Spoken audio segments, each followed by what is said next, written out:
E aí eu tinha um medo horrível de machucar os meninos. Acho que os meninos me viam magrinha, pouquinha, né, e tudo. E esses meninos começaram a se danar na sala de aula, e eu não conseguia dar aula, não sabia como dar. E eu ensinava os deveres em casa do meu irmão, a minha irmã era professora, eu sonhava ser professora, meu sonho. E quando eu chegava em casa, eu falava, os meninos não me ouviam, perdi minha fala. Meu pai, aí eu chegava em casa sem querer dizer nada. Então, um dia eu cheguei tão angustiada que eu disse, papai, eu não sei mais o que fazer com aqueles meninos. Ele disse, minha filha, a gente ensina, a gente trabalha para viver, não é para morrer. Então, deixe. E eu passei pensando, mas eu vou deixar uma coisa que eu nunca, que foi meu sonho ser professora, e ter uma decepção, coisa horrível aqueles meninos. Aí eu rezava para o menino não vir para a escola, né? Tomara que ele não vinha. Tomara que ele não vinha amanhã. Quando lá na fila, lá seguindo o menino com a mão nos bolsos, e ele fazia balançar, isso que é assobiando, né? Eles vão cheio de capsulinha. Capsulinha, sabe o que é capsulinha, né? Bola de gude. Capsulinha. Aí eu meu primeiro lá de menino, pelo amor de Deus, que aí o menino chegava. O menino era impossível. Eu passei anos com uma ponta de grafite aqui dentro da minha, porque foi cutucar o menino, né? E eu fui aparar e o grafite furou e enfiou aqui na minha mão. Então eu perdi minha fala. Quando era dia de quinta-feira eu não falava mais. Ainda hoje eu fiquei sem voz, né? E aí eu disse, fui para o médico, ele você não pode mais ensinar por causa da garganta. Eu digo, mas eu não posso, porque o meu sonho era ser professora, né? Então o que é que eu faço? Eu tentava mudar, ia lá sofrendo com os meninos. Quando um belo dia, para a menina poder aprender as lições que estavam na lousa, né? A escola escrever na lousa, e a cartilha, era uma cartilha. Eu ia de carteira em carteira para ouvir a lição do menino, e tinha uma menina que era impossível, e ela agarrava aqui, eu andava a classe todinha e essa menina comigo. E eu tomando a lição de um por um lá na carteira dos meninos. Olhava para outra professora, ela fazia uma fila linda, ela era bandeirante, né? E ela fazia uma fila linda, meus alunos não faziam fila, meus alunos escondiam debaixo da mesa, eu não pegava os meninos. E aí mas eu sofri mesmo. Quando foi Luísa Teodoro, era coordenadora lá, foi ver o que estava acontecendo na classe, que a coisa estava assim, sabe? Ela olhou assim e disse, nessa sala não tem professora? Eu estava no meio dos meninos, né? Ela disse, tem, está aqui. Eu não disse nada, saiu. E vão à reunião dos professores, né? E resolver, que era meio de ano, ia chegar, fizeram a avaliação, eu disse, aquela menina é retardada. Aquela menina é retardada, ela não pode. Foi que o diretor da escola, Roberto Vale Rocha, disse não podemos fazer isso com ela, porque ela entrou na escola e não recebeu nenhuma orientação, e eu sofri lá. Olha, um dia o menino subiu, eu de costas, escrevendo, agora eu nunca mais esqueci isso, escrevendo o dever de casa para eles copiarem, e o menino, o outro, se danou tanto que subiu na mesa e caiu. Quando ele cai, ele corta aqui 5 pontos, ele foi preciso levar para assistência, nesse tempo era assistência municipal. E o pai do menino chegou no outro dia, o homem tinha um bigode deste tamanho, os olhos, eu virei, tinha um cão assim, olha, ele chegou, aí ele chegou e disse, professora, olha o que aconteceu com meu filho. E eu ali, e o irmão do diretor ali do meu lado me protegendo. E eu assim, olhava para o menino, aí eu disse, mas eu não vi, eu estava escrevendo quando aconteceu. Professora, uma professora tem que ter olho na frente, olho atrás, olho em todo lado. E aquilo ficou, né? Se eu estava de costas, ele disse que eu tinha que ter visto aquilo. Olha, eu me arrasei, eu chegava arrasada, gente. Só Deus sabe o que eu sofri no meu primeiro ano de magistério. Como foi que aprendeu? Quando chegou em setembro, veja bem, quando chegou em setembro, nós fizemos uma reunião, aliás, a escola fez uma reunião, não foi da escola, foi da JEC. E aí eu fui dizer para a coordenadora, que era de lá, antes que a escola me bote para fora, eu vou pedir para sair, porque eu não queria, né? Eu vou dizer que vou sair. E disse para ela, né, que estava achando que ia deixar. Aí foi que ela me contou que tinha havido esta reunião, né, e que tinha chegado a essa conclusão de que o diretor tinha dito que desse a oportunidade a mim. Até aí tudo bem, eu continuei. Mudaram a sala de aula. a sala de aula era grande, aí me botaram numa sala bem pequena que tinha uma janela que o sol batia. Como as carteiras eram assim emendadas uma na outra, os meninos não podiam sair das carteiras. Eram as carteiras tudo emendadas, né? Eles ficavam lá, ali, presos. Então, como eles estavam presos, eu conseguia dominar, não eu, o ambiente da sala. E como que eles aprenderam, eu também não sei. Eu só sei que eu tomava a lição deles. Veio um caderninho de casa e um bilhete da mãe. Professora, muito obrigado. Fulaninho, esse é o nome do menino, já está sabendo ler. Muito obrigado. Olha, aquilo para mim, veja bem como são as coisas. Foi isso aí, e essa história do diretor, que me deu aquele ânimo. Então, no outro ano, certamente eu vou continuar, né? Porque os meninos aprenderam a ler, mas desse modelo, né? Eu tomando a lição, que a gente chamava assim, tomando a lição de cada um. Quando foi no outro ano, eu peguei novamente outra turma de alfabetização, mas ainda inexperiente, e o outro menino que bateu da régua no outro. Aí eu cheguei e disse, olha, meu filho, uma régua é para marcar, para fazer traço. E eu já falei muitas vezes, você não atendeu, não foi? Não foi? Foi aqui, ó, truco, não tem dentro do lixo. Percebendo como a gente faz essas coisas. A coordenadora me chama, Nildes, você fez isso? Fiz. Por que você fez? Porque eu não tinha mais o que fazer com o menino. Eu não podia pegar no menino, não podia fazer nada, quebrei e fiz. Então, foi assim que eu fui aprendendo a ser professor. Muito bem. Segundo ano de magistério. Terceiro ano, aí eu comecei a me sentir mais segura, comecei a descobrir mais as coisas. Aí a gente, é a tal história, não tinha livros para eu ler, não tinha uma informação, não tinha uma orientação, tinha umas reuniões de sala. Mas eu fui descobrindo. E nessa descoberta, a gente vai se construindo.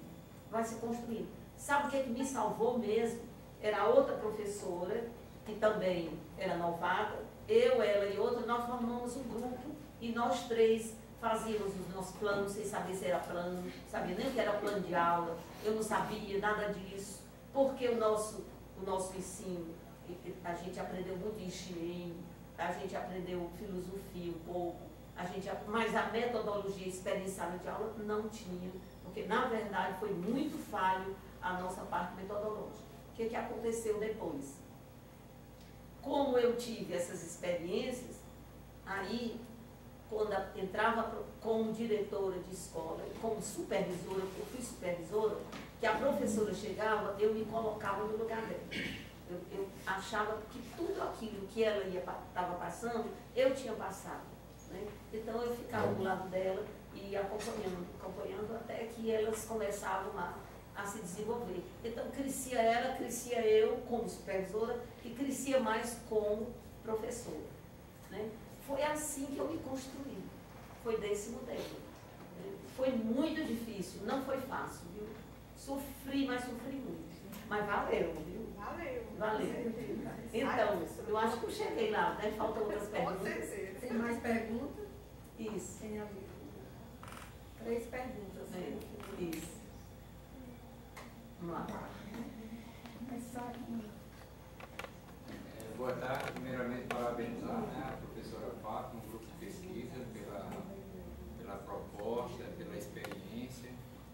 Agradecer ao professor Nilson também pela fala. Dizer que eu esperei em 2009, em Barbalha, a Lúcia Alencar esteve conosco no primeiro seminário Frei Tito de Alencar. Nós tivemos a oportunidade de realizar um trabalho desse.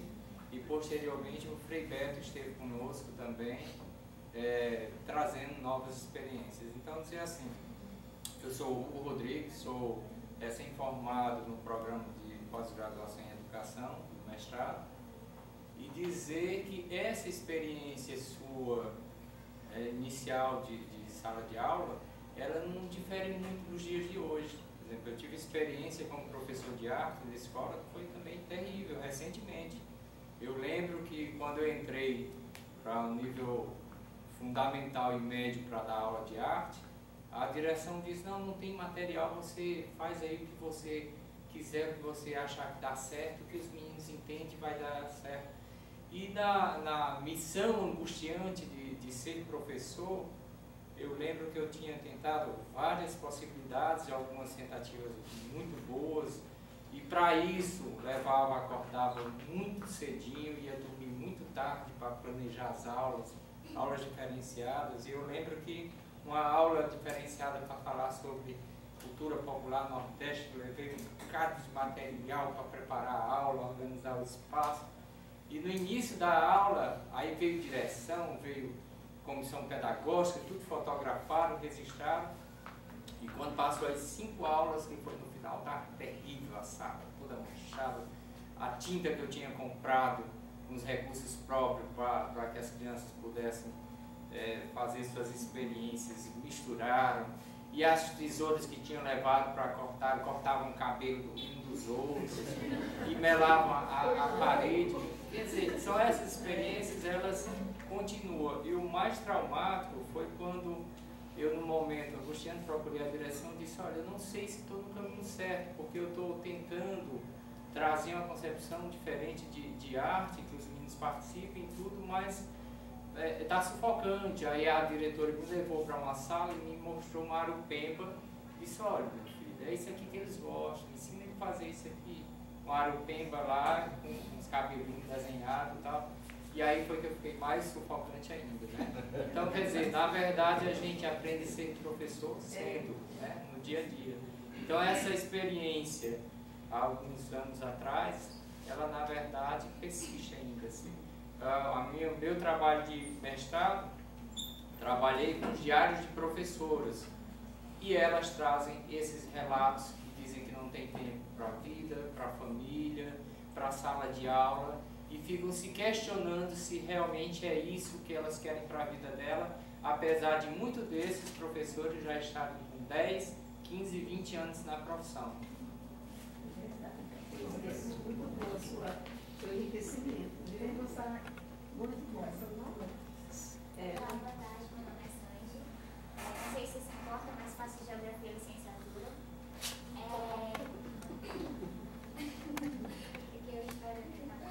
Mas enfim, primeiro eu devo agradecer as palavras, foram ótimas mesmo.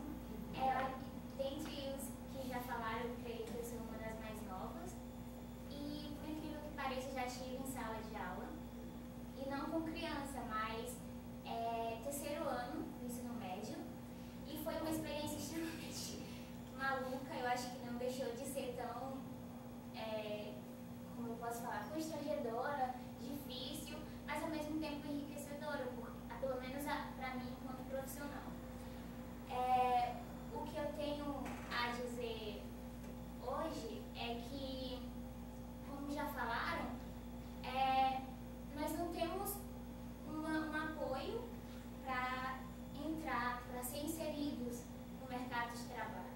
Nós não temos o menor senso de realidade quando entramos na sala de aula. E nós percebemos isso já terminando o curso, quando vem o estágio, quando nos deparamos com os estágios que nos obriga a irmos para a sala de aula. E aí é quando nós já temos caminhado bastante, né, no curso, uma vida inteira, que é uma realidade acadêmica, que foi o que foi citado aqui também, que se distancia da realidade dentro da sala de aula.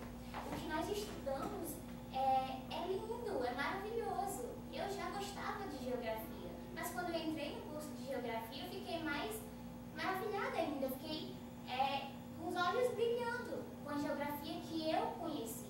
E aí vem as amarras que nós vamos quebrando, que a universidade também, pelo menos teoricamente, tem esse papel. E que nas escolas não tem, porque já foi um outro problema que já foi linkado, que é o sistema de educação.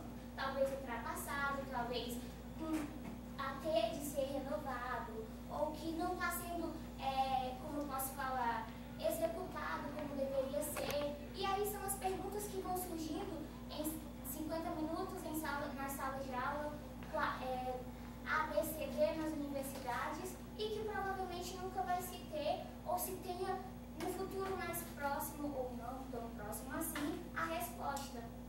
E aí, no momento que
de colégios particulares, enfim, são realidades, identificações diferentes, identidades diferentes. No meu terceiro ano, eu tive que lidar com uma aluna, e que foi talvez eu muito nova, minha primeira experiência, mas já aprendi isso, quando ela falou, eu não estava conseguindo conter a turma, o professor estava em sala, porque teria que estar em sala, foi apenas uma atividade que a disciplina me pedia aqui na universidade.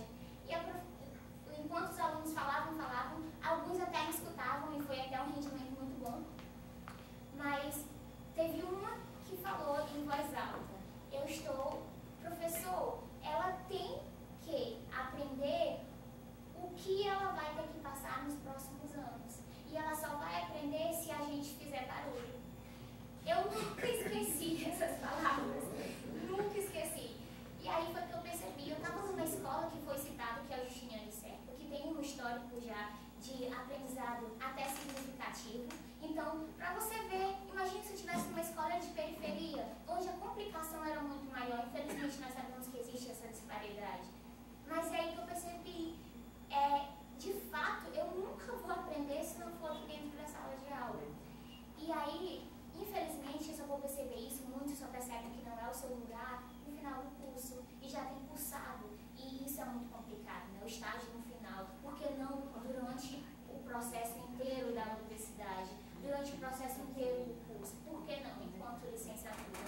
E o que eu pergunto para a senhora, além dessas influências que nós estamos tendo agora, influência política, o caos na política, na economia, em tudo, em que nós estamos nessa realidade que estamos vivendo, a disparidade de distância entre academia, entre escola, a dificuldade que nós temos pelo sistema inserido, que é extremamente rígido, que é extremamente inflexível, para nós educadores, para nós professores enquanto profissionais, qual é a maior ditadura, como a senhora já falou? Existem de todas as ditaduras, existe a militar, mas existem várias outras. Qual é a maior ditadura que nós, enquanto professores, enfrentamos na sala de aula, enquanto essa realidade de educação que temos hoje? Professora Fábia. Eu queria primeiro agradecer, estou aqui maravilhada, de verdade, é um privilégio ter ouvido a fala da senhora. Eu queria agradecer a professora Fátima por essa iniciativa, porque, de fato, é muito bom poder ouvir essa experiência e compartilhar e ver, né, alunos, por exemplo, da graduação, vêm, têm interesse em ouvir isso também e aprender. Então, eu só queria, na verdade, agradecer. E uma questão que me chama a atenção é o livro da professora. Então, pensando assim, se havia o livro do professor, né, e o livro da professora, ou se isso já caracteriza, de fato, uma questão de gênero. E aí, só pelo título, a gente já pode perceber que o magistério, nos anos 60, era predominantemente um ofício feminino. E se isso tem a ver, eu acredito, com até o processo de proletarização mesmo da profissão, né? Tem que ouvir e depois saber. Primeiramente, boa tarde a todos. Como é interessante a gente notar a riqueza, né, de um espaço vivenciado, onde o conhecimento vai além dos materiais típicos, né, das leituras básicas, né, onde que a gente tem um acesso aos estímulos intelectuais, onde estimula o nosso intelecto, mas não estimula nossos sentimentos, as nossas emoções. E acredito que acho que uma fonte oral como essa traz para a gente essa possibilidade de a gente lidar com as emoções, a emotividade do momento, de lembrarmos que além de um conhecimento nós somos humanos e que passamos sentimentos tipicamente humanos, né? Essas dificuldades e coisas do tipo. Voltando um pouquinho da sua fala, agora entrando um pouquinho da história da educação, é muito difícil me percorrer um pouco do meu processo de estudo. Enquanto graduando, eu estudei sobre a Lei 5.692, lá da ditadura de 7.1, e as suas implicações no ensino de história. E na pesquisa, com a professora Fátima, de mulheres, fui fazer um resgate do tempo, principalmente de transição, com a instituição da ditadura militar, com a nova LDB de 71 da época, né? E o que está me chamando a atenção é que quando eu fui fazer um resgate, tanto da memória de entrevistadas que viveu essa época, que geralmente se perpassaram nos anos 60, e com a legislação da época, está me chamando mais a atenção que nessa época dos anos 60 foi um período assim de uma expressão cultural nas escolas que está me chamando muita atenção. De que lá houve uma produção muito forte. Aí você falou de um grupo, o CLEC, Centro Liceal de Educação e Cultura. E eu descobri um documento, né, lá pesquisando, do departamento feminino do CLEC, que fez... E fiquei maravilhado como ali a posição política daquelas mulheres em relação à época que elas estavam vivendo. Falando sobre política educacional, falando sobre a questão da educação, a política da época, em um momento assim com um nível de criticidade que me chamava a atenção. Aí fica a pergunta, nessa época da década de 60, você percebe uma mudança que vai ser assim, como a educação, você percebia a educação nessa época dos anos 60, que nos anos 70 a gente pode ver assim foi o ápice da decadência desse processo, talvez. Aí queria entender se nesse processo da educação dos anos 60 já foi um reflexo que já vinha, né, perpetrado anteriormente, que a legislação de 61 veio para consolidar e veio o ágil boom, e com a ditadura veio o processo de decadência até voltar à instituição do tecnicismo, a formação para o trabalho e coisas do tipo. Então, a minha dúvida, a minha questão é essa. E se você também tem um conhecimento desse CLEC, alguma pessoa do CLEC, se você teve até um acesso ao periódico Educação por Todos, você já ouviu falar, depois gostaria de saber. Isabel, você queria ainda falar? Eu, na verdade, queria só perguntar para a professora, se ela puder, quando responder o colega, se a senhora ainda tem as outras livros de leitura, os 3 livros de leitura que a senhora citou. Olha, eu estou procurando. Inclusive, eu queria ter trazido para cá, porque é tanto livro lá em casa que eu não sei. Mas tem já assim, bem desgastadas as folhas soltas, mas eu vou procurar e me comprometer que eu acho que é uma grande ajuda da universidade, viu? Eu preciso resgatar. Se eu não tenho, tem quem tenha, que eu sei quem tem, viu? Professor, só um adendo. Seria importante não escanear, né? Tirar foto, tirar foto. Com certeza eu vou me responsabilizar, viu, Isabel? Para esse livro. Eu ia trazer, mas aí tem as coisas ali. Agradecendo. Bem, pode ficar bom. Pronto. A colocação como é o teu nome? Qual é o seu nome? Sandy. Em relação a... Primeiro, eu vou te colocar na minha interpretação. Ao meu ver, a pior ditadura é aquela que vem de cima. É a que vem com uma roupagem que nós... como assim, uma mãe que é possessivamente dominadora, mas meu filho falsa, e o filho crente que está livre e ela está com domínio total, não é verdade? Isso é terrível. Então, uma ditadura, toda ditadura é terrível. Nunca mais. Agora já falo assim por mim e pelos companheiros, que eu não fui companheira de luta, porque eu era covarde, eu vivia com medo, né? Nesse ponto eu nunca fui de avançar, era de apoiar. Mas uma ditadura não pode. Eu vivi 2 ditaduras na minha infância, a ditadura Vargas e a outra, na minha já juventude, porque eu tinha 30 anos, a ditadura militar. E vamos fazer uma reflexão sobre as repressões que nós vamos viver, né, sobre todos os aspectos. Não nos iludamos. Nós vamos viver experiências, né, de controle sobre vários eixos, né, da nossa vida. Econômico, social, político, educacional, religioso, de uma certa forma. Então, ditadura nunca mais, porque é a pior coisa que pode acontecer, sem falar, né, das torturas, das prisões, de você que precisar ter vontade de dizer, de falar, de se expressar e não poder. Né?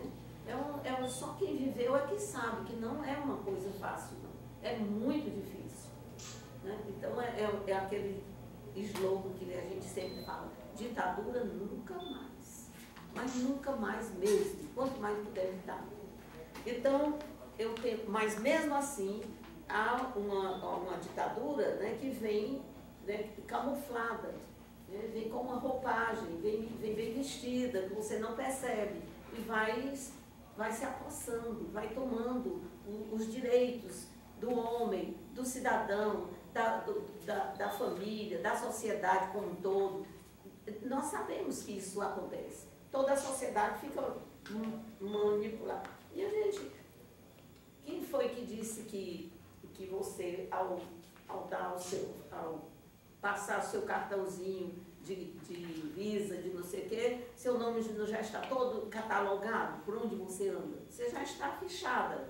Quer dizer, isso já é uma forma de nós estarmos sob controle, né? De estarmos sob controle. Em todas as instâncias. Em todas as instâncias. Isso não é uma coisa... O cidadão brasileiro hoje, ele é totalmente controlado. Controlado, em tudo. A gente não percebe isso. Isso é terrível. Isso é terrível. Então, ditadura em nenhuma hipótese. Então, onde é que a gente se escapa e resiste a ela? É formando, ajudando o ser humano a se formar, a ter a sua independência, a saber se autogovernar, a saber se dirigir. Não é ser libertário, fazer anarquia, não. É se possuir, né? A pessoa se possuir verdadeiramente. Esse é o trabalho de educação. Não é de ninguém mais, é de educação. A outra questão que tu falaste sobre as influências, né? Realmente, as influências são pesadíssimas. As influências são pesadíssimas. Mas é a sociedade humana, é a nossa história, né? É a história humana, a humanidade passa por tudo isso a vida toda. Se a gente for analisar a história antiga, a história dos países que se desenvolveram bem, que tiveram seus recursos, né, sua fantasia de glória e de tudo quanto, viveu tudo isso. E nós continuamos, essa história, ela se repete, né? Ela se repete. Então, todas as influências são, mas se eu estou, né, será que eu me sinto livre, independente das coisas que estão acontecendo? Será que realmente eu me sinto livre? É preciso eu tomar essa consciência de mim mesmo. Será que eu sou livre mesmo? Né? Será que eu não estou manuseada o tempo todo, eu nem sei, nem percebo? Por que eu faço isso e não faço aquilo? Por que eu ajo dessa forma?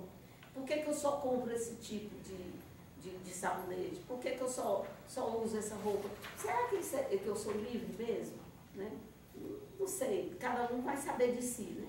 Mas, mesmo que eu não tenha essa liberdade plena, eu não tenho a plenitude da liberdade, mas eu tenho, né, um caminho para chegar a ela. Eu tenho minhas esperanças, né? Eu posso é possível que eu chegue lá. Como eu consegui isso? Né?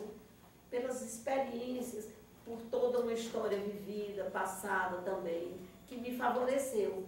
E o que é que vai favorecer? As condições de uma família, as condições de uma escola, as condições do meio ambiente em que eu estou. Tudo isso vai contribuir. Vai contribuir, né? Em relação ao livro da professora, né? Qual foi que eu era sim. Só tinha prática. Havia nos mais passados tempos, um pouquinho, né, dos tempos passados, os mestres. Né? Meu mestre, tinha até na literatura de cordel, tem uma literatura belíssima, que era um menino que ele ia para a escola, e o mestre era aquela figura terrível, quem lê Cazuza, que é aquele livro, Cazuza é um livro muito, que ele conta a história dele todinha na escola, como era no interior dele, tudo. O nome não me lembro agora, o nome dele. O mestre era praticamente não tinha professora, tinha o mestre no interior, era o professor, não chamava professor não, chamava o mestre.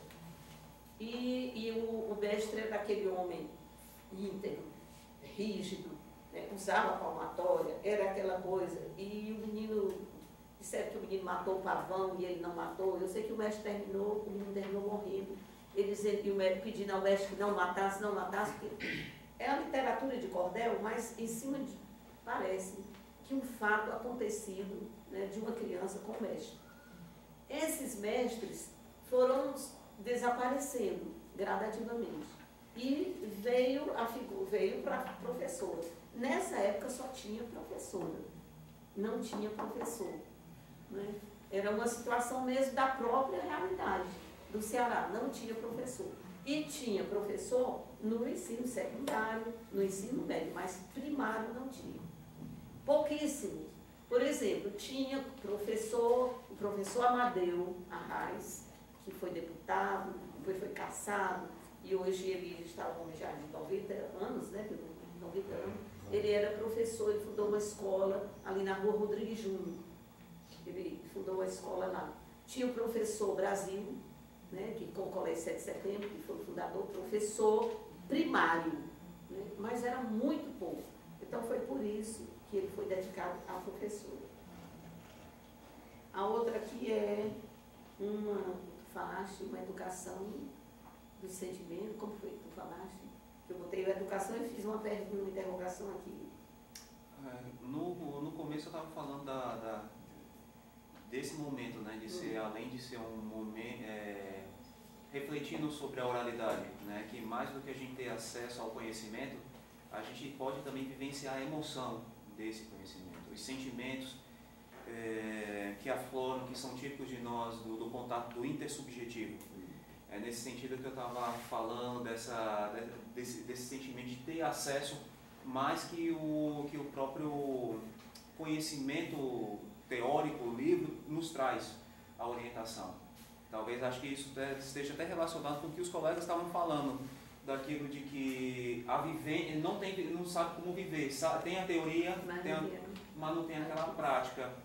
E acho que esse contato, talvez, esse método de conhecimento, a oralidade, a memória, trazer à tona a memória, ressuscita não somente o conhecimento, né, a trajetória, aquilo que você viveu, mas ressuscita também as emoções da qual você passou. Como você estava relatando da história de vida, dos seus primeiros momentos Então dá para perceber, né, enquanto estudante de psicologia, vários comportamentos assim, que demonstram que uma experiência, né, aquele contato com aquela emoção, e que o conhecimento teórico não traz para a gente, não proporciona, não nos capacita no nosso percurso de formação de um futuro professor, no caso das licenciaturas.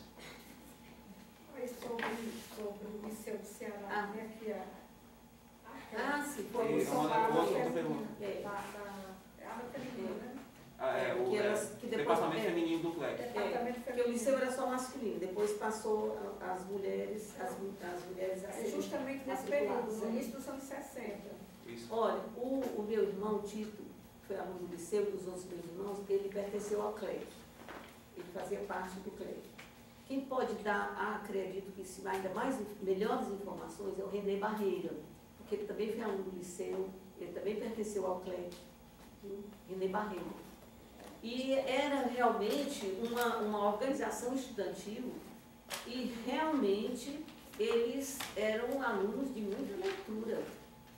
Eles tinham acesso a geração de 60, né? A geração de 60 era uma geração que via excelentes filmes, que lia livros profundos, tanto do ponto de vista intelectual, cultural, científico, como social. Eles chegaram a ler alguns livros de Karl Marx, eles chegaram a esse ponto. Eles tinham livros de formação teológica, teológica no sentido não só, mas assim, formação humana, dentro de uma visão cristã, que tinha muito também, que eles tinham muito disso. Ao mesmo tempo, eles tinham visão socialista. Então, foi uma geração, eu digo assim porque nessa época eu já estava com 30 anos e eles estavam com 18 anos. Mais ou menos isso, 18, 19, por essa idade aí. Quer dizer, havia uma décadazinha entre eu e eles, né? E como eles frequentavam muito lá em casa, eles andavam muito, você via que essa juventude, né, ela era toda uma juventude aprofundada. Eles não tinham não eram assim superficiais com as coisas, né? Eles não eram superficiais. Tinham uma visão política muito bem formada. Eles tinham acompanhamentos, porque havia determinadas pessoas assim que acompanhavam, tanto do ponto de vista político, do Partido Comunista, que tinha aqueles líderes, como tinha da Igreja Católica os assistentes de igreja, que eram os padres, dedicados a acompanhar a vida desses rapazes. Então, eles tinham uma formação, não era uma coisa só fantasia, para chegar, gritar na rua e sair fazendo doidice, não. Eles tinham um objetivo, eles tinham uma intencionalidade, eles sabiam o que queriam, né? Eles sabiam o que queriam. Foi uma juventude, né, que pegou uma parte dos anos dourados, mas não viviam só de fantasias, não. É isso que nós não sentimos. De onde eles tiraram isso? Das escolas. Das escolas, foi dentro da escola que eles adquiriram essa formação. Claro, alguns tinham igreja por fora, mas a grande maioria era nas escolas. Sabe, um colégio bom, excelente, que tinha excelentes turmas de alunos? Colégio São João. Lá tinha grandes professores de história, gente. Olha, se vocês soubessem o quanto um professor de história, né, pode fazer um aluno pensar e refletir sobre o mundo e sobre eles mesmos, é impressionante. Como a história é rica por isso, né? Era isso aí. Eles tinham um excelente professor de história, eles tinham professores que eles... Professor, você lembra o nome desse professor de história? Bielô, como é o nome que ele foi prefeito depois? Prefeito de Fortaleza? Prefeito, candidato. Não. Lembra que ele foi junto com a Maria Luísa Fontenelle? Américo Américo Barreiro. Américo Barreiro, professor de história. A turma do Américo Barreiro, em peso. E eu estou falando assim porque o meu irmão fazia parte da turma, não esse o título, o outro irmão. Foram quase 20 alunos que procuraram depois os partidos comunistas, né? Naquela época, o Partido Comunista, não tinha outros partidos, né? Só tinha mesmo o DN, né? E não sei o que, não tinha. Então, onde era que eles iam explodir a democracia, né? As ideias deles, cada um bitolado ali. E eles foram quase 20 alunos na turma. De onde eles saíram? Não era que o professor falasse para eles para ir para o Partido Comunista, não. Era só analisando a história universal, a história da França, as revoluções francesas, que eu lembro bem que eu dizia, ai meu Deus, eu nem vi isso nos meus estudos. A Guerra do Paraguai, as análises que eram feitas, as coisas absurdas que aconteceram na Espanha, aqui vizinho. Então, essas questões todas eram discutidas em sala de aula. Então, chegava o meu irmão em casa dando aula, não, fazendo discurso, papai dando uma orientação, a mãe da gente sempre fazendo aquelas explicações e eles dando outras. E aí a gente vai pegando, né? Aquilo ia enriquecendo o diálogo da família, que era muito bom. E isso foi dentro da sala de aula. As escolas eram boas. Nossas escolas eram boas escolas. Elas tinham suas limitações, seus defeitos, né? Porque era a escola tradicional, ensinavam pelo beabá, ensinavam assim, mas os textos que eram trabalhados, nós temos excelentes textos, mas é uma parafernália tão grande. Você pegar um livro de português, para você ler os textos como livro, que você não sabe se você está lendo um texto, está estudando gramática, ou se você está fazendo outra coisa. Você não sabe o que está fazendo. Eu, pelo menos, quando eu olho assim com as professoras, aí eu digo, como é que a gente vai organizar didaticamente essa parafernália que os autores botaram? Tem que haver um trabalho didático. O que é essa didática? Organizar, você tira isso daqui, você bota aqui, vamos ver como é que ficou, como é que está entendendo? Palavra séria, como os nossos livros são feitos para vender, E antes os livros eram poucos, mas eram feitos para ler. Você lia um livro de história mesmo, você inventa de botar 1000 perguntas para o menino interpretar e pensar, e nessa pergunta, nessa história que você pega, você não sabe o que leu. E você não sabe o que está perguntando. E tem mais. Eu gostaria agora, isso aqui, já entra um pouquinho na pedagogia, na didática. Né? A linguagem que eles botam, ora, porque as crianças, você tem, mesmo que você faça uso do dicionário, mesmo que você vá fazer a questão da interpretação, na semântica, para fazer o significado daquilo naquele texto, é tão difícil, eles usam as palavras tão longe da experiência, que você não está entendendo. Eu, pelo menos, não entendo. Então, precisa que os livros didáticos sejam mais didáticos. Essa aqui é uma grande verdade. Isso é trabalho das universidades. Lembro que quando nós estávamos aqui na universidade, com os alunos da turma, pedagogia, porque eu lecionei supervisão escolar, eu fiz as minhas disciplinas, administração escolar e metodologias, todas elas, devido à especialização também que nós fizemos. Então, nós dizíamos para os alunos, façam tudo para ter história de... Nós não tínhamos história de Fortaleza, nós não tínhamos produzido. Depois disso, surgiu a produção de história de Fortaleza, excelentes livros, história do Ceará, a nossa história mesmo aqui. Então, foi a faculdade que levou isso para frente. Agora, lá eles se apoderam e fazem as editoras, convocam, faz a indústria do livro, e só que eles didaticamente não são didáticos. Esse trabalho é das universidades, de pedagogia. Porque é da pedagogia que sai toda a história, né, para a história, para a geografia, para a ciência, para a matemática. É a pedagogia que define essas questões. Isso é função da pedagogia. A pedagogia precisa ter esse papel, né? Como, por exemplo, os cientistas ou os matemáticos ou não sei o quê. E os pedagogos, não é só para ensinar menino, vai para a sala de aula. Para que é a teoria?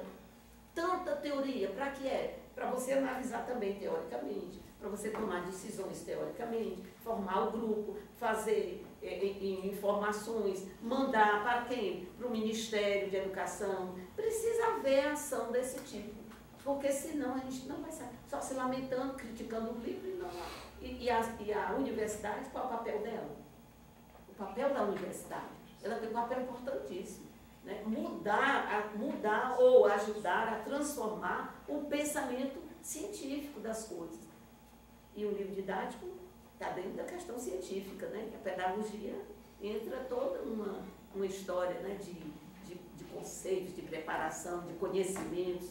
Eu não me meto a fazer um livro porque vou fazer besteira. Agora, eu sei usar muito bem o livro que você faz. E dá que aí eu sei traduzir, sei didaticamente organizar e pedagogicamente fazer daquilo o maior, a gente põe assim nos planos de aula. Desenvolver o gosto e interesse pela leitura. Aí fica uma palavra chavão, né? Como é que você vai desenvolver interesse e gosto pela leitura? Está aqui o livro, aí bota... O que foi que você trabalhou com esse livro que foi produzido por alguém, e esse alguém que produziu, eu vou me apropriar dele e vou produzir a minha pedagogia. Se eu não souber fazer isso, eu não trabalho, meu aluno não se interessa, não vai gostar. Eu duvido, aí eu já coloco assim, já é uma vaidade até. Eu duvido. Esse menino não aprende. Bota, vamos trabalhar, vamos para a sala de aula, me sentar aí onde entra a questão do acompanhamento, da experiência da professora que está se fazendo. Vai para a sala de aula, o técnico, o pedagogo que não tem a sala na mão dele, mas senta, assiste a aula da professora, vê como é que ela está produzindo a pedagogia dela, onde é que ela está. Menino, você está vendo assim, puxa, por que ela não está fazendo desse jeito? Puxa, por que ela não. Sabe como é? Então, professora, vem cá, olha, essa aqui, dá licença, deixa eu fazer uma intervençãozinha amanhã na tua aula, para eu fazer essa como é que demonstração, não é nem demonstração, para eu viver com a criança, dizer, ai, tio Nildes, como ele se empolgar, pois tenta fazer isso, no outro dia ela faz, vem feliz, professora, aí vem a questão do sentimento. Se o professor não tiver o sentimento, aquele amor por aquilo que ela está fazendo, e tem a vaidade, sabe? A vaidade, a plenitude da realização dela como professor, senão a gente apodrece, né? Mofa na sala de aula e não acontece nada, nem com os meninos, nem com a gente, né? E você tem toda a razão. É isso aqui.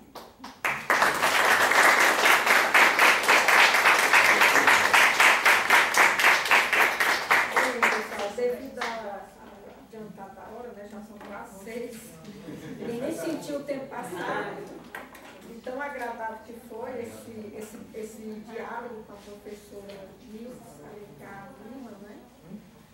Eu assim não tenho nem palavras para agradecer, porque o que a gente percebe aqui na professora, né? Ela viveu mais do que a gente, né? 82 anos, viu? Não há quem. Não, ninguém dá 82. Não tem cara de 82.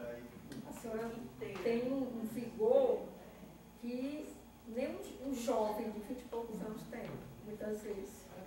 Porque a gente às vezes escuta, né, até dos nossos alunos mesmo. Ai, eu não aguento mais, estou tão cansado. Essa é a geração já. Não aguento essas coisas que vem lá da SEDU, não sei mais o que é que eu faço. E quando a gente vê, a gente sente assim, esse amor, né? Porque aí eu acho que é o segredo mesmo, é o amor, é a vontade, é a realização. E olha que o início foi muito difícil. Foi difícil. Como também a minha primeira experiência como professora, acho que eu tinha uns 15 para 16 anos, e a minha mãe pediu para eu dar uma aula no lugar dela, numa turmazinha da prefeitura lá, do município de Guaiúba. Era nem município, era o distrito de Pacatuba, né? E era crianças, eu nem me lembro bem se era, eu sei que era uma meninada, assim, acho que de alfabetização, era primeiro ano. E quando eu entrei na sala, a sala escura, insalubre, na sala assim, muito triste, era escura, era dentro de uma serraria, né, que fizeram uma adaptação para uma escola. E quando eu entro nessa sala, muito também tímida, muito nova, e quando esses meninos começaram a gritar, a jogar papelzinho em mim, fazer um aviãozinho, e subia no barco, subia, eu pulava, e eu, o que é que eu vou fazer? Meu Deus, eu nunca mais eu fiz uma sala de aula. Não vou ser professora. Aí depois volto para a sala de aula, porque o meu pai pediu para eu substituí-lo, agora já numa 7ª série, na disciplina de História, ele era professor de História. Aí também comecei muito tímida e com muito receio, depois fui ficando, e ao mesmo tempo fazendo curso aqui de História e nunca mais parei, né? Então, assim, é muito bom a gente lê tanto teorias, né? Eu trabalho com didática, eu ensino História, levo para os meninos as leituras e tal, mas não tem como a gente, né? Não basta só a teoria, não basta só a gente estar refletindo as ideias dos autores, mas a gente conhecer experiências como essa da professora Nildes. E dela trazer esse encantamento que transmite essa energia para a gente nunca perder as esperanças e ter realmente esse compromisso com a educação, de querer realmente se fazer professor, porque a gente sabe que a universidade realmente não prepara de forma plena, e mesmo assim a gente sabe que mesmo com todo o esforço, com mudanças curriculares, com estágios acontecendo desde o início, ou na metade do curso, mas é a experiência que vai na experiência que nos tornamos realmente professores, educadores, né? Mas a universidade tem que tem que proporcionar as bases e realmente fazer com que a gente aprenda a aprender, a gente realmente consiga ter essa base para realmente buscar os nossos próprios caminhos depois, na experiência da sala de aula. E assim, o vigor da professora Nildes é um exemplo para todos nós, assim, principalmente num momento crítico da nossa realidade social e política, né? De tanto a gente às vezes quer, assim, eu vivi a época da ditadura, nos anos 60, eu era criança, no final dos anos 60, nos anos 70 eu estava iniciando